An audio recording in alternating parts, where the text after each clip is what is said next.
दोस्तों तो आप लोग कैसे हैं दोस्तों। आशा करता हूं कि आप लोग अच्छे होंगे।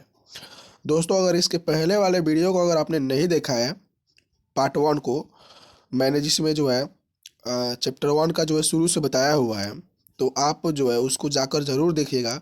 डिस्क्रिप्शन में लिंक जो है दिया गया है। आइए हम आगे का जो है दोस्तों शुरू करते हैं। शुरू करें, चले। आगे का हमारा टॉपिक है दोस्तों अर्थव्यवस्था के प्रकार, टाइप्स ऑफ इकोनॉमी। पहला है पूंजीवादी अर्थव्यवस्था, समाजवादी अर्थव्यवस्था, मिश्रित अर्थव्यवस्था।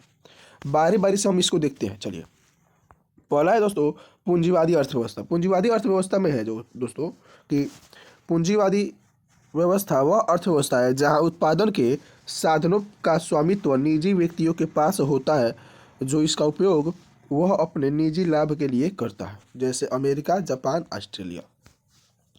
चलिए इसको समझते हैं कि यह है तो है क्या। ठीक है, चलो।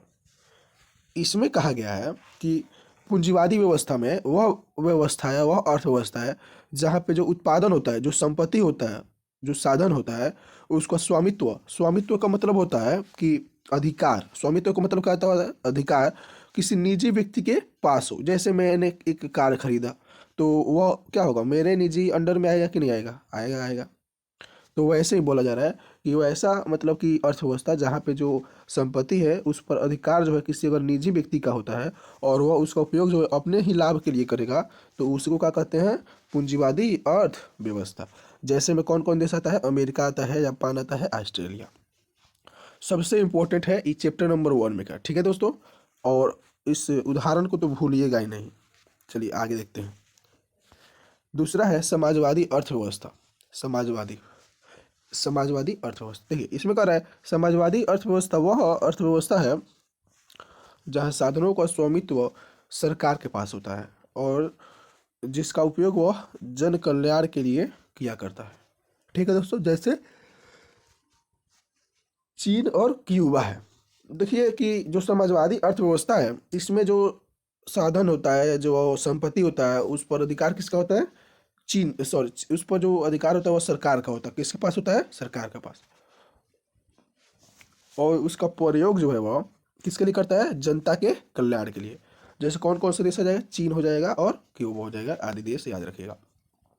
आगे आगे है मिश्रित अर्थव्यवस्था। सबसे इंपॉर्टेंट जो है इसमें से तीनों में से बोले तो कोई मिश्रित अर्थव्यवस्था है। वह अर्थव्यवस्था जहां उत्पादन के साधनों का स्वामित्व सरकार और निजी दोनों व्यक्तियों के पास होता है। सरकार और निजी व्यक्ति दोनों के पास होता है, जैसे भारत। देखिए दोस्तों, पूछता है ऑप्शन में, क्वेश्चन ऑब्जेक्टिव में, कि इनमें से मिश्रित अर्थव्यवस्था का उदाहरण दे देगा भारत, चीन, क्यूबा, अमेरिका। तो क्या हो जाएगा दोस्तों? भारत हो जाएगा। ठीक है, चलिए। भारत में जो है कैसी अर्थव्यवस्था पाई जाती है दोस्तों? मिश्रित अर्थव्यवस्था। कैसी अर्थव्यवस्था? मिश्रित मिश्रित अर्थव्यवस्था। यहाँ पे जो भी कंपनी होता है उसमें जो आप लोगों ने देखा होगा एक वर्ड लिखा होता है पीवीटी एलटीडी लिखा रहता है। इसका मतलब होता है दोस्तों प्राइवेट लिमिटेड। Private limited. और इसमें जो है सरकार भी जो क्या करती है अपना जो है उसमें उसमें सरकार भी जो है मिली होती है, ये सरकार भी मिली होती है। और जो है कोई निजी व्यक्ति, कोई संपत्ति जो बड़ा वाला जो मालिक होता है वो भी जो उसमें मिला होता है। जैसे कोई प्रोजेक्ट होता है तो क्या होता है उसमें सरकार भी योगदान देता है और जो है निजी व्यक्ति भी। चलिए आगे देखते हैं।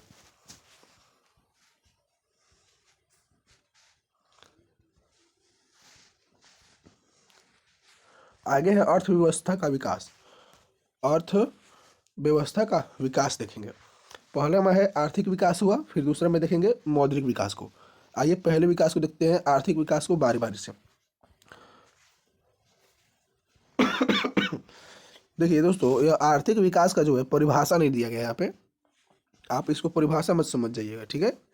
यह समावेशी विकास है, बहुत important, very very very very very very important ये है। देखिए कह रहा है कि आर्थिक विकास की जिस पद्धति या प्रक्रिया से समाज के सभी वर्गों का जीवन स्तर ऊंचा होता जाए और समाज का कोई भी वर्ग विकास के लाभ से अछूता ना रहे, तो ऐसे ही विकास की प्रक्रिया को क्या कहते हैं? समावेशी विकास कहते हैं। ठीक है दोस्तों, चलिए आशा करते हैं समझ में आ रहा होगा, और समझ में आ रहा है तो वीडियो को भाई साहब लाइक कभी कर दीजिए। बहुत मेहनत लगती है वीडियो बनाने में। अगर आप लोग लाइक नहीं करते हैं तो मन उदास हो जाता है। और वीडियो को तो दोस्तों के साथ शेयर भी कर दीजिए। चलिए, तो इसमें है कि ऐसा विकास की प्रक्रिया जिससे समाज का सभी वर्गों का, सभी लोगों का क्या हो, विकास हो। समाज के सभी वर्गों का विकास हो, कोई भी जो लोग हैं वह विकास के लाभ से छूट ना जाए, अछूता ना रह जाए। ठीक है, चलिए। प्रोफेसर रोस्टोव कौन है दोस्तों? प्रोफेसर रोस्टोव जो है बताते हैं कि इनके अनुसार आर्थिक विकास का परिभाषा क्या हो सकता है। इन्होंने कहा आर्थिक विकास एक ओर श्रम शक्ति में वृद्धि की दर तथा दूसरी ओर जनसंख्या में वृद्धि के बीच का संबंध है। ठीक है, चलिए अगला इनके बाद जो है एक प्रोफेसर मेयर और बॉल्डविन जो है आते हैं। ये लोग कहते हैं इनके अनुसार आर्थिक विकास एक ऐसी प्रक्रिया है जिसके द्वारा दीर्घ काल में किसी अर्थव्यवस्था की वास्तविक आय की वृद्धि होती है। ठीक है दोस्तों, चलिए आगे हम देखते हैं। एक शॉर्ट में देखा जाए कि आर्थिक विकास और आर्थिक वृद्धि और आर्थिक प्रगति, ये जो शब्द है इसमें तो हालांकि कोई अंतर नहीं है, बट फिर भी जो है कुछ अर्थशास्त्रियों के अनुसार जो है इनमें अंतर बताया गया। जैसे देखते हैं कि एक लेडीज है, एक अर्थशास्त्री है श्रीमती उर्मिला हेक्स और डॉक्टर ब्राइट सिंह। इन लोगों के अनुसार जो है दोस्तों वृद्धि जो शब्द है, ग्रोथ शब्द है, उसका प्रयोग जो है आर्थिक दृष्टि से हम लोग विकसित देशों के संबंध में करते हैं कि अगर कोई देश एकदम क्या है, विकसित है, ग्रोथ कर चुका है, तो उसके संबंध में हम क्या करते हैं, वृद्धि शब्द का प्रयोग करते हैं। जबकि कोई विकास शब्द का प्रयोग जो है दोस्तों हम विकासशील अर्थव्यवस्था वाले देश में करते हैं। जैसे भारत अभी क्या कर रहा है, विकास कर रहा है। अमेरिका अभी विकास कर चुका है।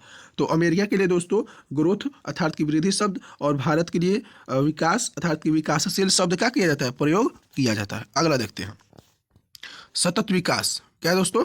सतत विकास, सस्टेनेबल डेवलपमेंट।